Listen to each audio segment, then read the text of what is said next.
¿Quién mejor que él para que nos hable de la figura de la bruja? Él que ha escrito sobre brujería, que es un gran conocedor de los mitos. No hace más falta que lo presentemos porque lo conocéis todos. Es un amigo, ha estado otras veces con nosotros, así que esta noche tenemos con nosotros a Jesús Callejo. Jesús, buenas noches. ¿Qué tal? Muy buenas noches. ¿Qué tal, Charo? ¿Qué tal, Joseba? Encantado en esta noche bruja. Pues perfecto. Te vemos muy bien. Y oye, de verdad que darte las gracias por acompañarnos esta noche, pues en un tema que, vamos, sabes largo y tendido. Bueno, he escrito un libro. Uno escribe un libro es cuando se entera del asunto. Pero bueno, la verdad es que siempre me ha interesado. Ya sabes que una de mis aficiones o de mis especialidades es el folclore, la tradición, las leyendas y, como no, dentro de ese acervo cultural y popular, pues está la brujería. Y muchas veces en la brujería se meten cosas que no son exactamente brujerías, sino son hechicerías y otro tipo de maleficios. Pero bueno, esa fue la idea de escribir aquel libro de Breve Historia de la Brujería, para intentar dilucidar lo que hay de verdad o mentira en ciertas leyendas urbanas que se transmiten alrededor de la bruja, ¿no? Y muchas veces la gente tiene un concepto un poco erróneo de lo que es la bruja tradicional, la bruja folclórica, la bruja satánica o la bruja actual. Es decir, ha ido mutando, se ha ido transformando, nunca mejor dicho, a lo largo del tiempo. Bueno, pues si te parece, Jesús, empezamos un poquito por el principio, ¿no? ¿Cuándo aparece la palabra bruja y qué significa realmente? Porque, pues buscando un poquito, hemos visto que bruja en inglés es una mujer sabia, mientras que bruja en castellano es una persona malvada que ha hecho un pacto con el diablo. No está muy claro el origen de este término. Sí, así es, Charo. Claro, cuando se habla de bruja, pensamos que siempre ha habido brujas llamadas así, como brujas, ¿no?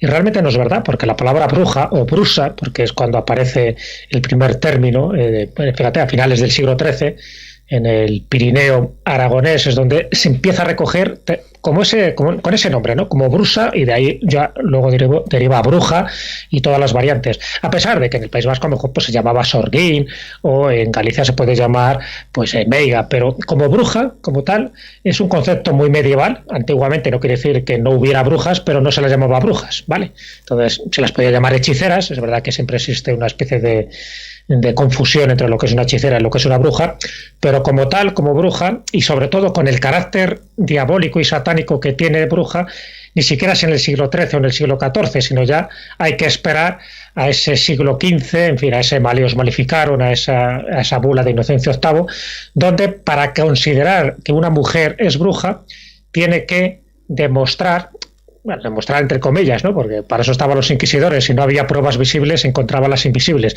pero demostrar que había hecho un pacto con el diablo.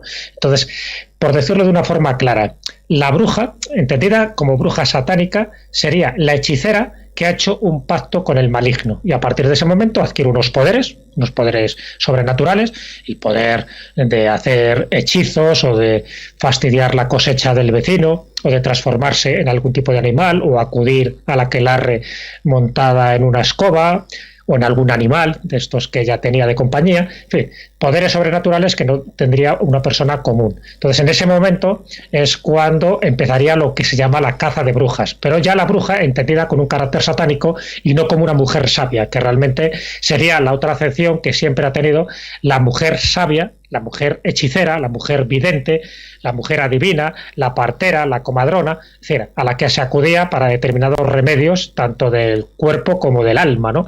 Pero luego, ya digo, cuando entra por medio la Inquisición, cuando entra por medio la Iglesia, a la bruja es esa hechicera que se considera que sus poderes no pueden proceder del cielo, sino que tienen que proceder del infierno. Y si proceden del infierno, quiere decir que ha hecho un pacto tácito con Satán. Entonces es cuando hay que buscar lo que se llaman las huellas, las pruebas, las señales, o bien físicas o bien invisibles. Y bueno, pues hubo toda una especie de correrías a lo largo del siglo XVI y XVII para intentar buscar a brujas, y cuando no se encontraba, porque brujas no había tantas, pues se inventaban, y de ahí la cantidad de acusaciones falsas, producto de delaciones o de envidias, que en gran parte es lo que generó, por ejemplo, el gran proceso de Zugarramurdi, ¿no? el auto de fe de Logroño. A lo largo de la historia, pues hemos tenido casos de brujas, ¿no? Por ejemplo, a mí una bruja que me cae muy simpática, de hecho mi gatita se llamaba así, es Circe. Era una bruja que convertía a los hombres en cerdos, aparece Sí, bueno, eso va con segundas. Aparece en la Odisea y estas brujas eran todas pues muy bellas, ¿no? Para encandilar a los hombres y llevárselos a su terreno.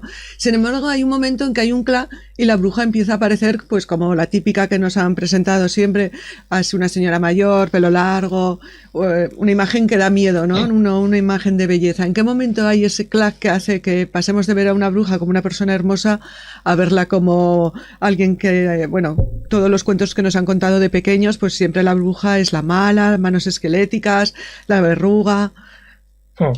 Pues ¿cuándo se da esa transformación? Cuando se la empieza a llamar bruja.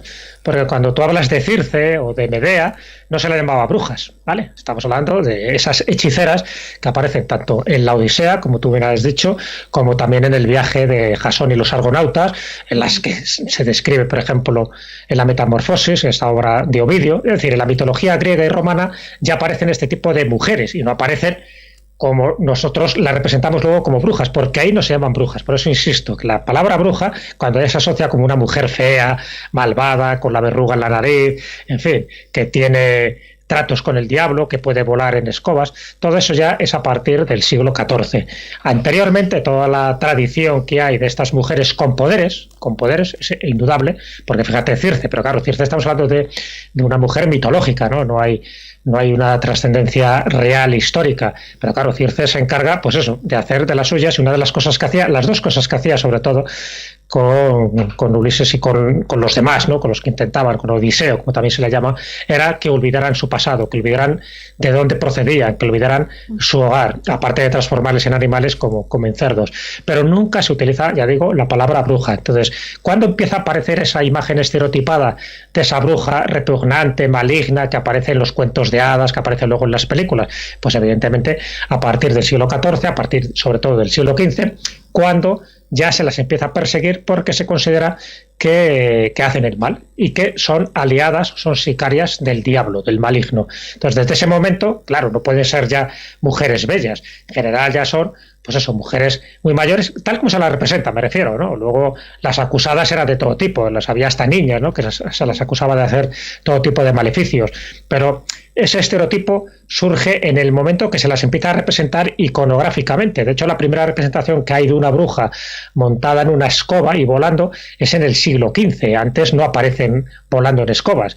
Y se sabe por qué aparecen volando en escobas. No porque nadie viera una bruja volando en una escoba. Eso nadie lo vio. Sino sencillamente tenía que ver con los ungüentos que ellas se untaban en el cuerpo, con las plantas solanáceas que servían para sus calderos mágicos, etcétera, etcétera. Es decir, que luego hay una serie de elementos que pueden justificar el por qué se las ha representado de una manera y no de otra. Pero siempre desde un punto de vista como bruja satánica. Y a partir de ahí, en el momento que Satán estaba por medio, pues te puedes imaginar que era de lo más desagradable, era de lo más despreciable a la hora de representarla físicamente. Y esa imagen pasó a lo largo de distintas generaciones, pues prácticamente hasta el siglo XIX, que es cuando ya se cambia el concepto de bruja. La bruja ha tenido una gran importancia en la historia, ¿no? Y de hecho es muy curioso que si miramos los términos topográficos, tenemos un montón de términos que están relacionados con la brujería. Pues, no sé, la fuente de la bruja, el camino de la bruja, con aquelarre también, ¿no? ¿Hasta qué punto está introducida la brujería en el saber popular? Bueno, hasta el fondo, hasta el Corvejón, por una razón, porque la caza de brujas duró 3 siglos, no lo olvidemos. Dura más o menos desde 1450 hasta 1750, o sea que son bastantes años, bastantes siglos, como para que entrara dentro de nuestro acervo popular, pero también dentro de las supersticiones. Como a la bruja en aquel momento se la consideraba como una mujer dañina, pero que tenía muchos poderes, pues claro, ¿qué ocurre? Que muchas de las denominaciones populares o vernáculas, por ejemplo, cuando se hace referencia a un dolmen, que no se sabía bien quién lo había construido, pues se asociaba o bien a las hadas o bien a las brujas. ¿Por qué? Porque tenían un poder casi infinito y podían transportar esas grandes moles hasta el lugar determinado. Entonces, ¿cuántas veces se les ha llamado la casa de la bruja? Porque se las atribuye a la bruja. O bien el barranco de la bruja, porque ahí ocurrió algún determinado episodio. O el arroyo de la bruja. En fin, que lo de la bruja siempre se ha asociado a algo que se sale de lo normal, que se asocian muchas veces a una mujer que era considerada bruja, otra cosa es que lo fuera, ¿no? Normalmente ya te digo que brujas como tal hubo muy pocas porque era muy difícil demostrar que habían hecho un pacto con el diablo y mucho menos que hubieran hecho un pacto escrito, ¿no? Porque en aquella época pues muy poca gente sabía escribir y leer. Pero es verdad que lo de la bruja se asoció de una forma indisoluble a elementos que eran perniciosos para una aldea, para un pueblo, para un caserío, y por eso muchas veces las acusaciones a estas mujeres, casi siempre eran mujeres que estaban apartadas un poco de la sociedad, que tenían pues una serie de poderes, por ejemplo, para curar a la gente, aquellas que conocían las propiedades curativas de las plantas, que eran las mujeres sabias. A veces se las tachaba de brujas, o bien cuando ocurría una desgracia en una determinada población, imagínate que caía un rayo y mataba a una vaca, o había un niño que había muerto prematuramente, o había un incendio, pues había que echar la culpa a alguien. Entonces los chivos expiatorios, en aquel momento, una vez que fueron expulsados los judíos, pues había que buscar chivos expiatorios. Luego se buscaron a los moriscos, cuando también les expulsan, pues se buscaban a las brujas en general, me refiero, también había brujos, ¿no? Lo que pasa es que es verdad que la mayoría de los procesos inquisitoriales eran a mujeres, pero también había brujos, ¿no? Que se les acusaba de todo tipo de males. Y eso es lo que hizo, pues eso, que determinados topónimos se asociara a la bruja o al brujo como sinónimo de algo sobrenatural, de algo poderoso. Igual que también hay muchos topónimos asociados al diablo, ¿no? El barranco del diablo, el puente del diablo, cómo no, pero siempre asociado o algo maléfico o algo que tiene un poder o una circunstancia que no lo podían haber hecho seres humanos normales y corrientes, y que tenía que haber sido gente, en este caso personas, que tienen una serie de poderes, como no eran divinos, pues tenían que ser demoníacos. Y hay otra vez el demonio, que parece ser que los inquisidores lo veían en todas las esquinas. Esta idea de que era algo demoníaco, que era algo malo, ha hecho que pues el saber popular, la gente, ¿no?, busque pues unos antídotos. Entonces es muy curioso, ¿no?, la cantidad de cosas que hay para espantar a las brujas, pues las cruces en la puerta, los cardos estos que no me acuerdo nunca cómo se llaman en el País Vasco. Sí, tiene un nombre específico, sí, pero asociado un poco al sol, porque es como una especie de planta solar, y la planta solar rehúye la oscuridad, y la oscuridad la está representada por las brujas, claro. Pues esto, sí, pero ya sé cuál dices. Sí, pues es que hay cosas muy curiosas, ¿no? Sí, es curioso, pero bueno, muchas veces lo que se buscaban eran antídotos, en este caso vegetales, que tuvieran eso, una asociación con el sol, ¿no?, con la naturaleza. Entonces, de ahí viene un poco, ¿no?, esa afición por colocar este tipo de cardos en las puertas. Igual que se colocaba, por ejemplo, pues escobas al revés, ¿no?, pensado que también con esto neutralizabas los poderes malignos. O tapar las chimeneas, porque claro, ¿qué se pensaba en aquella época? Por ejemplo, ya sabéis, por ejemplo, que en Aragón y en otras zonas, y también en La Rioja, están los espantabrujas. Colocaban una serie de elementos en las chimeneas para evitar que la bruja, montada en su escoba, pudiera penetrar por las chimeneas. Entonces se colocaban los espantabrujas, además muchas veces con forma de bruja, para que hubiera una especie como de magia simpática, ¿no?, magia de rechazo. Entonces los remedios eran pues muy cotidianos, en función también del pueblo, de la localidad o de la zona, porque no en todos los sitios se usaba lo mismo. En algunos lugares pues ponían sal, por ejemplo. La sal siempre ha sido un antídoto que neutraliza las fuerzas negativas, pero para duendes, para demonios, para espíritus malignos, para brujas y para todo. En otros lugares se echaba agua bendita, ¿no? ¿Cómo no? Por supuesto, el poner cruces, la cruz como sinónimo del cristianismo, pues era algo que se intentaba también neutralizar.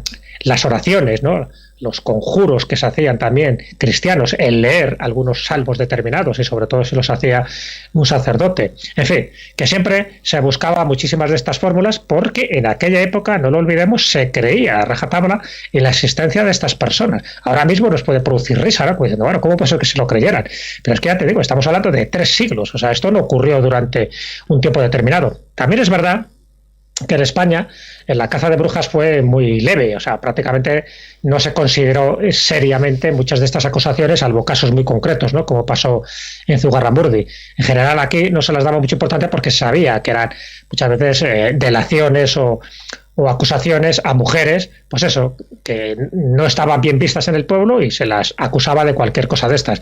Y la Inquisición normalmente no tomaba cartas en el asunto. De hecho, en los procesos inquisitoriales, cuando se mira un poco por jerarquía de casos, ni siquiera aparece la brujería, aparece como otros casos, ¿no? Pero los primeros son casos relacionados, pues eso, con los judaizantes, con los moriscos, con los protestantes, con la bigamia, en fin, con delitos que ellos consideraban que eran más graves. Y la brujería, sin embargo, está casi al final de la lista de los delitos que ellos perseguían. ¿Por qué? Porque no los consideraban importantes. O sea, que muchas veces se ha trascendido muchísimo más la importancia que tenían las brujas en España, digo en España, porque es verdad que en Alemania, en Francia, en Suiza, en Polonia, sí tenían mucha más importancia la caza de brujas. Pero aquí en España no se tuvo tanto en consideración porque se consideraba la mayoría que eran acusaciones falsas contra mujeres que no estaban bien vistas en el pueblo.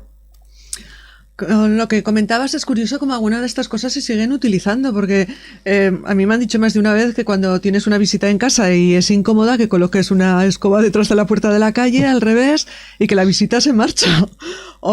Sí, porque sirve para todo, claro, sobre todo si la visita tiene un aspecto de bruja.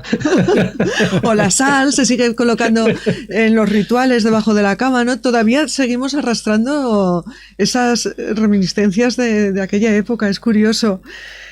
Bueno, hombre, es que, ya te digo, fueron muchos años, muchos siglos, entonces eso ha quedado muy arraigado en el inconsciente colectivo, eso no lo olvides, aunque luego se ha aligerado, ¿no?, la imagen de la bruja, pero este tipo de cosas están muy metidas dentro de nuestro acervo cultural y popular, ¿eh? Y no solo en España, te digo, sino en el resto de Europa, porque no olvidemos que esto no es algo, ¿no?, que solo ocurriera en España o en Portugal o en Italia, sino que ocurrió pues prácticamente en toda Europa y en los lugares donde en lugar de ser católicos eran protestantes, todos cristianos, pero bueno, cuando eran protestantes, como aplicaban más a rajatabla la Biblia, sí que las consideraron mucho más maléficas y las persiguieron mucho más, las torturaron mucho más y las quemaron mucho más. O sea que en la concepción religiosa, los países católicos, como puede ser Portugal, Italia o España, fueron más benignos a la hora de perseguirlas y de acusarlas que los países protestantes, sencillamente porque los países donde se aplicaba, pues eso, los luteranos, los calvinistas, pensaban que a la bruja, reminiscencias también del Antiguo Testamento, de la bruja de Endor, a la que consulta Saúl, pues había que ejecutar, no se las llamaba brujas, se las llamaba hechiceras, pero lo consideraban a rajatabla que eran secuaces del diablo, y entonces donde se regía, ¿no?, ese país por el protestantismo, iban a por ellas a degüello, ¿no? Por eso las estadísticas son increíbles. Y también hay más elementos de protección en estos países, como ya te digo, como Alemania, como Suiza, como Holanda, hay más elementos de protección contra las brujas que en España. ¿Por qué? Porque allí se pensaba que su influencia era mucho mayor, era mucho más directa. Hablando de la Iglesia, también es increíble el doble rasero que tiene la Iglesia. Una de las facultades o virtudes que tenía la bruja, ¿no?, es estar en dos sitios a la vez. Sin embargo, dentro de la religión cristiana, pues a las personas que estaban en dos sitios a la vez los han considerado santos, como San Martín de Porres o Sor María Jesús de Ágreda, ¿no? Es increíble como lo mismo, según les conviene, es bueno o es malo. Bueno, ya sabes que cuando alguien tenía algún poder que se salía de la norma, ¿de acuerdo? Claro, el bilocarse ya no te cuento, o levitar, también, que hay casos de levitación, pues había que atribuirlo a dos causas, ¿de acuerdo? Una es, o procedía de un poder divino, o procedía de un poder maléfico. El que se considerara santo o hereje a alguien, muchas veces la línea divisoria era muy pequeña. Y os pongo un ejemplo, el caso de Santa Teresa de Jesús. Ahora la llamamos Santa Teresa de Jesús o Santa Teresa de Ávila, pero estuvo en un tris de haber sido considerada una iluminada y por lo tanto una hereje y haber sido condenada por la Inquisición. De hecho, la Inquisición estuvo detrás de ella. Al final no prosperó aquello y, bueno, pues cuando muere se hace un proceso de beatificación y luego de canonización y ahora es Santa Teresa de Jesús, pero faltó un pelín para que no lo fuera. Bueno, pues como ella, tantos y tantos casos. Es decir, que muchas veces estaba en función del proceso que se seguía contra esa persona. Si había pruebas, según ellos, que la acusaban de que esos poderes procedían de lo demoníaco, de lo oscuro, pues muy mal ya se te daban las cosas. Si consideraban que esos poderes procedían de una revelación divina, de una aparición de un arcángel o de la Virgen o de Jesucristo, pues bueno, pues entonces se encaminaba el cauce para que te nombraran santo una vez muerto, evidentemente, y una vez que se acreditaran una serie de milagros. Pero es cierto que hay casos que no se veía muy claro si esa persona podía ser declarada hereje o podía ser declarada con el tiempo santo. Ya digo que hay algunos casos muy curiosos y podría poner decenas de ejemplos. Y Jesús, oye, ahora que has hablado de esas pruebas, de esos poderes, de esos juicios, ¿nos podías resumir un poquito qué tipo de prueba era necesaria para que una mujer fuera condenada, un hombre, fuera condenado por brujería? ¿Había algún tipo de prueba? Porque hemos oído hablar de que si las echaban un acantilado, si volaban, eran brujas, si las echaban en el lago. ¿Nos podías explicar un poquito qué tipo de prueba era necesaria para que pues esa mujer pues acabase en la hoguera? Sí, vamos a ver, vamos a hacer una sinopsis muy rápida, ¿no? Tú imagínate que estamos ahora en el siglo XVII, que fue un siglo muy virulento en cuanto a la caza de brujas, y entonces, bueno, pues hay una mujer que es acusada, o sea, hay un vecino que va al tribunal provincial o a la Suprema, que es como se llamaba al Consejo de la Inquisición, y denuncia a fulanito o fulanita, ¿no? Diciendo que es bruja. Vale, pues entonces, ¿qué hace? Pues uno de los inquisidores, que va con el secretario, va con el notario, pues intenta tomar declaración a esta persona. ¿Para qué? Para demostrar si realmente es verdad que es una bruja tal como se la ha acusado. ¿De acuerdo? Bueno, pues, ¿qué pruebas hay? Tiene que demostrarse. O sea, la interrogan, ella evidentemente dirá que no lo es, que no es bruja, claro. Entonces hay que buscar pruebas o marcas, ¿de acuerdo? Entonces esas marcas, que es las que se consideran que es como que Satán ha hecho un pacto con ella. Entonces ha dejado como una especie de impronta, como una especie de marca de ganadería en esta mujer o en este hombre para demostrar que es de los suyos. Entonces se buscaban marcas visibles o marcas invisibles, ¿de acuerdo?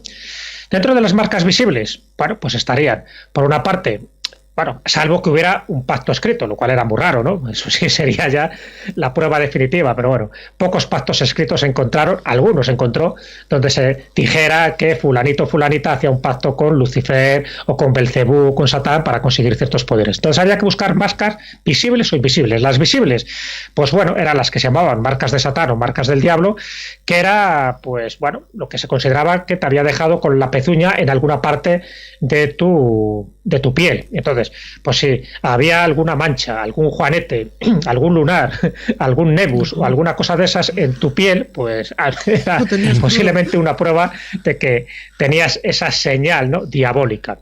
O bien la marca de la bruja, que también se buscaba, que eran casos más excepcionales. Imagínate que una mujer tenía la polimastia, que se llama, es decir, que tenía un tercer seno, una tercera mama. Entonces se pensaba que ese tercer seno, ese tercer pezón, pues servía para alimentar a tu diablillo familiar, ¿no?, el que tenías a buen recaudo.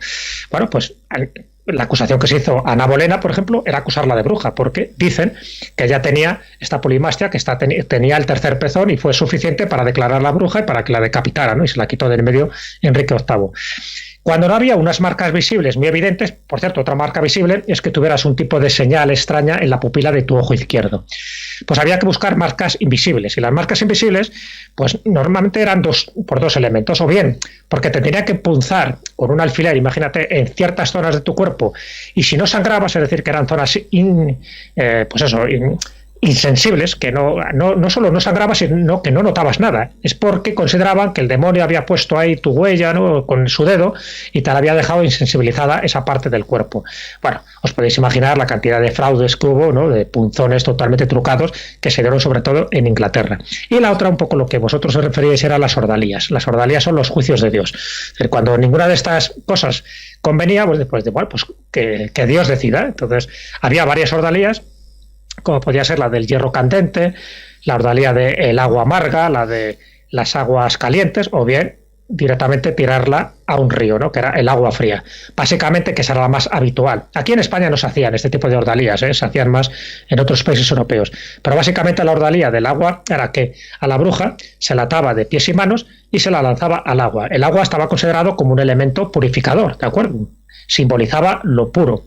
Si se ahogaba, evidentemente es que el agua la cogía y era inocente. Entonces había que ir rápidamente a su rescate porque se ahogaba como un fardo, como si fuera una piedra, ¿no? Entonces había que rescatarla para que no se ahogara. Algunas mujeres se ahogaban, evidentemente. Pero si no se ahogaba, es decir, si flotaba, y flotaban muchas por el tipo de vestidos que llevaban, ¿no? Con refajos y faldas y de todo tipo, pues claro, creaban una bolsa de aire y quedaban flotando en el agua.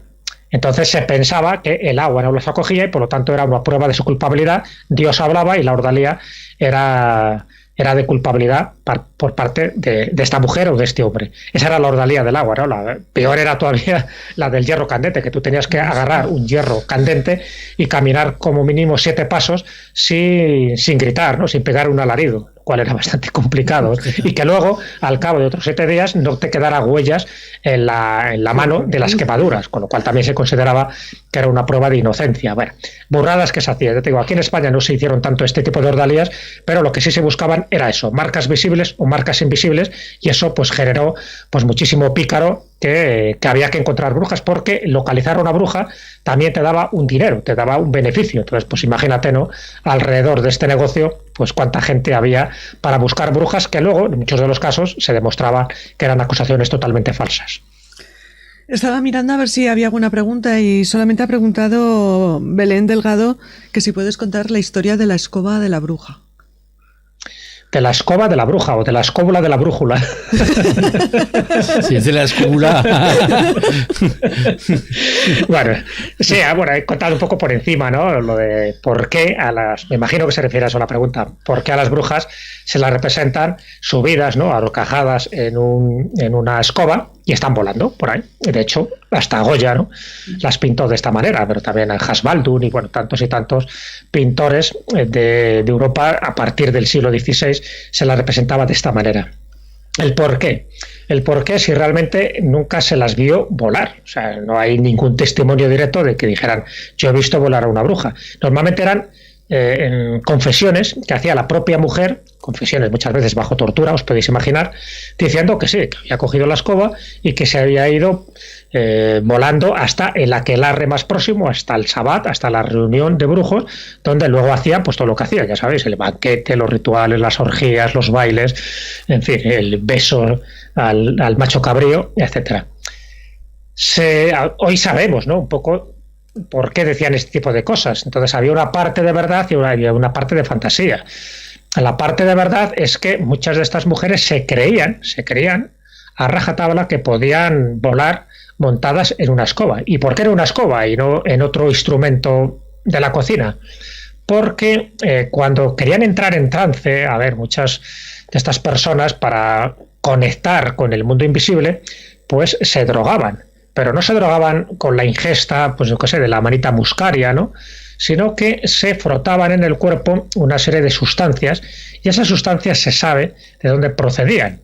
Muchas son de lo que se consideran que eran plantas de la familia Solanaceae que tienen pues unos alcaloides muy potentes, por ejemplo la atropina, y estoy hablando pues del beleño negro, estoy hablando de la mandrágora, estoy hablando, pues, por ejemplo, de lo que actualmente sería la escopolamina, ¿no? Esa droga de la verdad. Bueno, pues cuando este tipo de sustancias de plantas machacadas tú te las echas en tu cuerpo, pero no en cualquier zona del cuerpo, sino en las zonas como más sensibles, donde pueden absorber mejor la piel este tipo de sustancias que, ya digo, están basadas sobre todo pues en plantas solanáceas y por lo tanto en unas plantas con un poder psicotrópico tremendo. Entonces las solían untar o bien en las ingles, bien por ejemplo los sobacos, o bien en las zonas, en fin, sexuales. Entonces, pues un instrumento para untar ese mejunje verdoso, ¿no? Porque dice que tenía este color verdoso en ciertas zonas de su cuerpo, pues era utilizar un palo. Entonces el palo más cercano que tenían era la escoba. De ahí que al frotarse en esas partes pudendas, a ellas tuviera la sensación de que estaban volando literalmente, a pesar de que no se habían movido de casa.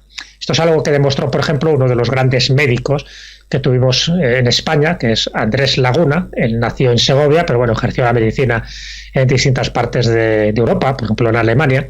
Él fue médico, por ejemplo, de Carlos I, también de Felipe II, fue médico también del Papa que había en aquella época, es decir, que estamos hablando de una autoridad. Y en una denuncia que hubo en un matrimonio, ¿no? que habían envenenado al duque de Lorena, pues él encontró un tarro supuestamente de lo que se untaban este matrimonio, y luego descubrió pues que el tarro contenía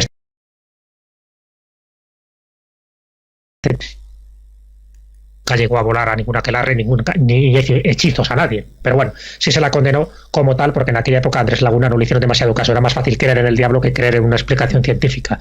Pero esa es la explicación de por qué se la representa iconográficamente volando en escobas. Esto que te voy a preguntar igual te parece una tontería, ¿eh? A ver, seguro que no. Pero es una duda que tengo.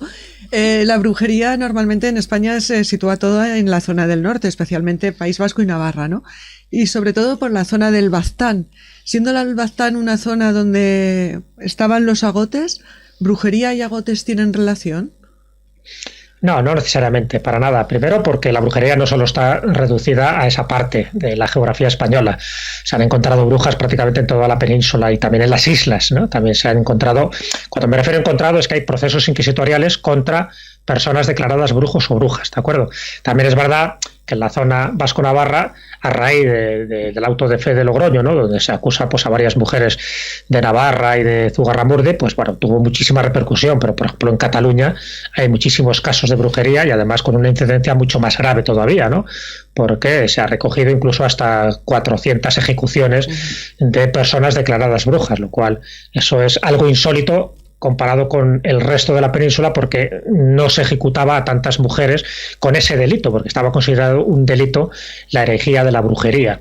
Entonces, se da por todos los lugares. El caso de los agotes, como se ha declarado como un pueblo maldito, igual que tantos, ¿no?, igual que los vaqueiros de Alzada, por ejemplo, o igual que los chuetas, por ejemplo, en Baleares, que los pueblos malditos se les asociaba también todo tipo de calamidades como chivos expiatorios. Ya digo que cuando se expulsaron a los judíos y se expulsaron a los moriscos, había que buscar otro tipo de chivos expiatorios. Y los agotes, pues dentro de la zona del Valle del Baztán, recordemos que Zugarramurdi está en la zona del Valle del Baztán, pues eran como personajes como muy apropiados, ¿no?, para achacarles todo tipo de maldades, pero para nada. Es decir, otra cosa es que hubiera algún tipo de acusación pues concreta, ¿no?, contra ellos, pero no porque ellos fueran especialmente destinatarios de las brujerías o de los hechizos. Sencillamente, como pueblo maldito, pues estaban marginados, y dentro de las muchas marginaciones que tuvieron que soportar, pues era esta, ¿no?, el que en algunos casos podían hacer hechizos para perjudicar las cosechas de los pueblos aledaños. Preguntaba a Alfonso Madorrán, que ya lo has comentado, pero cuando hablamos de brujería hablamos siempre de brujas, ¿no? Parece que hay brujas que son muy famosas, pues no sé, aquí en Aragón la tía Casca en Trasmoz es muy conocida, o ¿cómo se llamaba la de la tía Pichilina en la Pichilina, sí, en La Rioja? Pero sin embargo, brujos, quitando al brujo Johans de Bargota. De Bargota. Pues no son conocidos, ¿no? Te pregunta que por qué siempre se habla de la mujer como bruja y no se habla tanto del hombre. No, habría brujas y brujos, vamos, brujos me refiero como nominativo, no quiere decir luego, ya digo, que se demostrara. Pero es verdad que normalmente siempre se habla de brujas en femenino porque más o menos el 80% de los procesos inquisitoriales eran contra este tipo de mujeres. El por qué también tiene una explicación. A ver, acordaros de que estamos hablando de épocas donde había una misoginia tremenda, es decir, gran parte de la caza de brujas era una caza contra la propia mujer, contra la mujer sabia, ¿no?, contra la mujer conocedora de este tipo de propiedades que tenía las plantas o de los secretos que tenía la naturaleza. Y se pensaba, a raíz, esto viene un poco de la Biblia, ¿no?, de cómo Eva fue engañada por la serpiente, se pensaba que el diablo era para el diablo, era más factible engañar pero a la mujer, y luego la mujer, a través de sus encantos, seducir al hombre para meterle dentro de este tipo de berenjenales satánicos. Y ese era el razonamiento, que ahora nos parece totalmente ridículo, pero en aquella época se consideraba que por la mujer entraba poco lo que eran las artes maléficas y a través de ella los hombres pues seguían un poco esos cauces. Luego es verdad que no tenía nada que ver una cosa con otra, porque eran más poderosos, por ejemplo, cuando se ha descubierto a brujos que a brujas, en cuanto a poderes, en cuanto al poder, ¿no?, de modificar pues determinados elementos de la naturaleza, que eran un poco lo que se les atribuía a los brujos, ¿no?, el poder interferir contra los elementos que fueran el agua, fuera el fuego, fuera el viento, y hay en ese caso, bastantes brujos que tienen esas cualidades. El caso de Johannes de Bargota, Bargota es una población de Navarra, pues se le atribuyó esto. Lo que pasa es que Johannes de Bargota es un personaje entre la historia y la mitología, ¿no? Yo está en el pueblo, además tiene allí puesto un monumento, le atribuía la posibilidad también de bilocarse, de estar en dos sitios a la vez. Él era clérigo, por lo tanto también estaba relacionado con la iglesia, y eso era mucho más pecaminoso que encima hubiera un brujo que estuviera dentro del seno de la iglesia. Era distinto, pero es verdad que, ya digo, la mayoría de los procesos, no solo en España, sino también en el resto de Europa, era contra mujeres, por ese silogismo tan básico que os acabo de decir, pero que por entonces se pensaban y se lo creían a rajatabla de que las mujeres tenían ese poder, ¿no?, de influir a los hombres, y que las mujeres pues podían, ¿no?, tener más posibilidades de caer en brazos del satanismo o de las prácticas satánicas, porque no lo olvidemos, siempre que se habla de bruja en esas épocas, siempre estaba asociado a un pacto con el diablo. Estoy mirando el chat a ver si alguien te quiere preguntar algo. Todos están diciendo que es un placer escucharte, que eres un libro abierto. Bueno, muchas gracias. Pero nadie pregunta nada. Hombre, César ha preguntado hace no sé un si rato es bueno o ya malo. Están tan abstraídos. Sí. Cuando la gente me pregunta es porque el que lo está contando lo cuenta también, que no hace falta preguntar porque lo entiendes. Pero sí es cierto que César, creo que a recordar que era César, pues ha hecho una pregunta hace pues casi al principio de esta entrevista, y hacía referencia a ver si había un tipo de censo o de número de todas esas mujeres que fueron ejecutadas por brujería en España. Sí, se ha hecho censos, y bueno, los censos han variado muchísimo a lo largo de las distintas etapas, ¿no? Como os podéis imaginar. Hay un censo que es el que, a ver, esto es como todo, sabes que un poco la Inquisición y en este caso los casos de brujería se han utilizado para esa leyenda negra, ¿no?, de España, diciendo, bueno, aquí se perseguía a todas estas mujeres, se las ejecutaba, se las quemaba, y entonces según quien utilice, ¿no?, estos datos, pues carga las tintas, ¿no?, pues eso, para cargar más las tintas sobre esa leyenda negra, como diciendo que aquí éramos unos salvajes que prácticamente estábamos persiguiendo a las mujeres continuamente. Uno de esos censos los hizo precisamente un secretario del Santo Oficio, que era Juan Antonio Llorente. Entonces Juan Antonio Llorente escribió una obra que era la Historia Crítica de la Inquisición en España. Es una obra de principios del siglo XIX. Luego él se marchó, se exilió, en fin, que no tenía un concepto muy, muy positivo, poco del reinado de España en aquella época. Entonces dicen que cargó las tintas y que, bueno, más o menos metió a muchísimas personas dentro de esto, ¿no?, dentro de lo que eran los delitos de herejía, también de los judaizantes, de los moriscos, y dice que cargó las tintas hasta el punto de que metió a muchísimos miles de personas, ¿no? Él hablaba de unas 32.000 personas que fueron ejecutadas. Luego estos censos se han ido revisando a lo largo del tiempo, y sobre todo por grandes especialistas como Gustav Henningsen, donde él ha dado otro tipo de cifras. Por ejemplo, las que yo tengo aquí, de los 45.000 casos, ¿no?, que él fue registrando pues más o menos en 2 siglos y medio, entre 1540 hasta 1700, dijo que fueron quemadas 1.345 personas, quemadas en general, por distintos delitos, no solo por brujería. ¿Qué quiere decir? Que esto representaría un 1,8 de los procesos inquisitoriales. Y sin embargo, si buscamos los datos de Juan Antonio Llorente, no sería el 1,8, sino que nos iríamos directamente al 9,2% de los casos que fueron juzgados. Es decir, como veis, las diferencias son tremendas. Si nos vamos realmente al 1,8, pues, hombre, claro que hubo ejecuciones, pero entre 1540 y 1700 no son tantas, ¿no?, si las miramos por años. A diferencia, por ejemplo, en Alemania se sabe que de los 50.000 casos solo de brujería, 50.000 casos, murieron ejecutadas 25.000 personas. Es decir, que las cifras son abrumadoras, ¿no? Lo que os decía, ¿no? Tanto si son países donde se regía por unas normas religiosas católicas, o aquellos que se regían por normas protestantes. Entonces eran como mucho más virulentos en la caza de brujas. Así que las cifras son las que hay.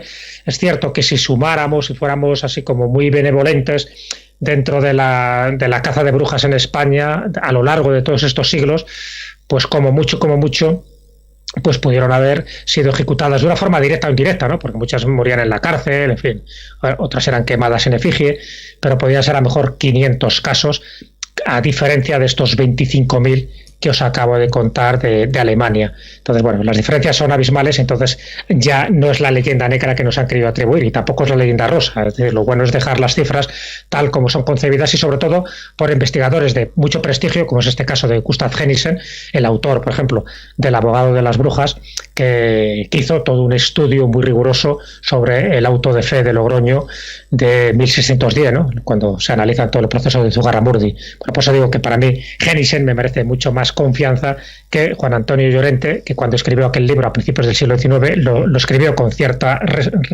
resquemor y con cierto aire de venganza para criticar los procesos que se estaban haciendo en España en aquella época. Casi nada. Pregunta tenemos, ¿no? De Yanko. Sí, hijo, estoy impresionada. Esas cifras es vergonzoso para el ser humano pensar. En fin. Sí. Yanko desde México nos pregunta: ¿existe alguna forma de comparación entre la brujería en la Edad Media y la praxis de la brujería actual? Hombre, la comparación es muy, muy diferente, porque en el momento que le quitamos ya el apelativo de satánica, que es lo que había. Bueno, por cierto, habría que hacer aquí una pequeña corrección, porque fíjate, muchas veces se habla de la brujería medieval, y ya os he dicho que cuando empieza la caza de brujas como tal es en la Edad Moderna, es decir, claro, es a finales del siglo XV. Ya sabéis que la Edad Media oficialmente empezaría en 1453, que es con la toma de Constantinopla por parte de los turcos, y ahí se cierra lo que es la Edad Media y empieza la Edad Moderna. Y la Edad Moderna en Italia y en otros lugares es el Renacimiento, es decir, es una época de esplendor cultural. Bueno, pues justo ahí es cuando empieza realmente la persecución, la caza de brujas, o sea que no es algo medieval. En la Edad Media existían hechiceras, existían adivinadoras, existían curanderas, se las persiguió a muchos herejes como a los cátaros o los valdenses, se les acusaron de hacer prácticas satánicas, pero ya digo, cuando empieza realmente la caza de brujas es en la Edad Moderna. ¿Y qué diferencia hay con la Edad Contemporánea en la que estamos ahora? Pues muchísima, porque ya en el momento que hemos quitado esa connotación peyorativa de que son satánicas, de que ya no hay pactos con el diablo ni nada parecido, pues ahora es una bruja, pues mucho. A ver, hay dos tipos de bruja actualmente, por decirlo así. Está la bruja folclórica, la bruja televisiva, ¿no? La persona que a sí misma se considera una brujita porque sabe echar las cartas, porque tiene premoniciones del futuro, y bueno, y es como un apelativo cariñoso. Mira la brujita esta, ¿no? Y la otra es la bruja que practica lo que se llama la antigua religión, que es la Wicca, ¿no? Que intenta recuperar pues los viejos valores donde antes de que se hablara de brujería, antiguamente en las épocas paganas, pues se consideraba que había rituales directamente relacionados con las fuerzas de la naturaleza y con los dioses, tanto femeninos como masculinos de la naturaleza, y que había una gran diosa madre y había luego dioses muy vinculados, ya digo, a la fertilidad de la naturaleza, que tenían cuernos, por ejemplo, como el dios Cernunnos dentro de la mitología celta, y que por el hecho de tener cuernos, en el cristianismo se les asoció al diablo. Entonces, muchas de esta brujería, pero de la brujería wiccanos, que recuperan un poco las enseñanzas de, por ejemplo, de lo que decía Margaret Murray, pues es volver un poco a los orígenes, pero como eso que decíais al principio, como la mujer sabia, la mujer que tiene un conocimiento superior, la mujer y el hombre, ¿no? Pero en este caso por las virtudes de la mujer, de la fertilidad y de que genera, ¿no?, todo ese tipo de beneficios a la naturaleza de lo femenino, ¿no? Es el culto a la diosa madre y es el culto de cuando antiguamente había matriarcados y no patriarcados, antes de que los panteones aparecieran dioses masculinos y quedaran relegados a las diosas femeninas a un segundo plano. Bueno, pues en aquella época lo que intenta reivindicar este tipo de creencias buscando la antigua religión es la época donde el culto a la feminidad pues tenía muchísima más preponderancia, y eso es lo que ellas reivindican como la brujería, como la auténtica brujería, no la brujería que se persiguió en la Edad Moderna pensando que eran sicarias del diablo. Por eso digo que hay distintos conceptos de bruja, pero desde luego el que hay ahora es, ya digo, una bruja mucho más sabia, mucho más folclórica, mucho más divertida y una brujita que por suerte ya no tiene nada que ver con las partes más perniciosas de los poderes que ellos detentaban. Otra cosa es que siga habiendo hechiceras, es distinto, ¿no?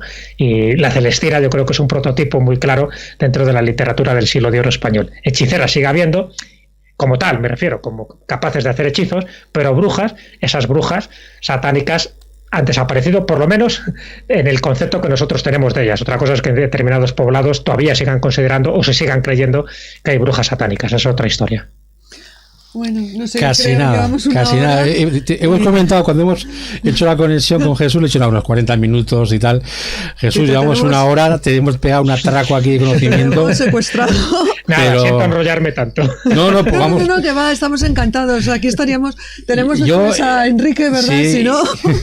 De verdad, que dale recuerdos a Enrique, porque además Enrique tiene una obra esencial, ¿no?, dentro del mundo de la brujería y sobre todo cuando analiza el proceso de Zugarramurdi. Así que Enrique Chazarra es otro de los referentes en España que tenemos de gran investigador de la brujería. Sí, menuda pareja, hemos tenido aquí hoy. Con él vamos a tratar el juicio de Logroño, por eso no te hemos preguntado sobre él, porque lo va a tratar Enrique, pero nosotros estaríamos aquí toda la noche. Nosotros y los amigos que nos acompañan en el chat, que están súper entusiasmados, porque siempre es un placer escucharte, Jesús, y de verdad que yo no te puedo más que dar gracias por tu tiempo y por todos estos conocimientos que acabas de transmitir. Vamos a recomendar que lean su libro, que es Breve Historia de la Brujería, que no lo puedo enseñar porque hubo una época que tuve tonta, que me compré un ebook y lo tengo para ebook, cosa de la que me arrepiento 1.000.000 de veces porque me duró 3 meses, 4, ¿sabes? Es de papel, tú eres de papel. Y yo soy de papel, sí, tendría que comprármelo en papel porque no soy de leer en el ordenador. Así que cualquiera que quiera saber algo más sobre brujería, os recomendamos el libro de Jesús, Breve Historia de la Brujería, que estoy segura que todavía tiene que estar a la venta, ¿no? No lo tienes descartado. Todavía está, sí, creo que está en la 3ª edición, en la editorial Nautilus, y todavía se puede encontrar, así que sin problema ninguno. Lo recomendamos porque está muy bien, la verdad es que es genial. Sí, yo doy fe. Muchas gracias. Sí, no, ya tiene un tiempo ese libro, pero es verdad que es un tema, como has visto, casi imperecedero. Así que muchos de los datos que están ahí, por supuesto, siguen vigentes. Además, me gusta mucho porque la introducción, pues ya no está con nosotros, el compañero que te la escribió, y la presentación. Y creo que es muy bonito que lo compréis. Ya está. Bueno, nada. Hay que dar la recomendación. Sí, muchas gracias, Charo. Y muchas gracias, Joseba. Me lo he pasado muy bien y bueno, yo espero que haya un poco despertado, ¿no?, a más de uno algún elemento, ¿no?, de estos que diga, pues no había caído en ello, y que luego pues lo investigue por su cuenta, porque es verdad que todavía a día de hoy se sigue transmitiendo muchos errores, muchas falacias y muchas leyendas urbanas alrededor de la brujería. Aquí todo el mundo te está dando las gracias, eres un crack, muchísimas gracias, Jesús, por tu sapiencia y por compartirla. Es un placer aprender de ti, bueno, luego si tienes tiempo y te apetece puedes leer todo el chat porque es terrible, o sea, hay comentarios. No, pues nada, tenéis seguidores que son encantadores, así que les agradezco, por supuesto, esos piropos, y bueno, me encanta transmitir muchas veces pues estos datos, porque yo creo que en el fondo pues forman parte, ¿no?, de ese conocimiento ancestral. Y lo que yo he contado no es nada nuevo, pero bueno, de vez en cuando pues conviene recordarlo, ¿no? Conviene refrescar este tipo de información.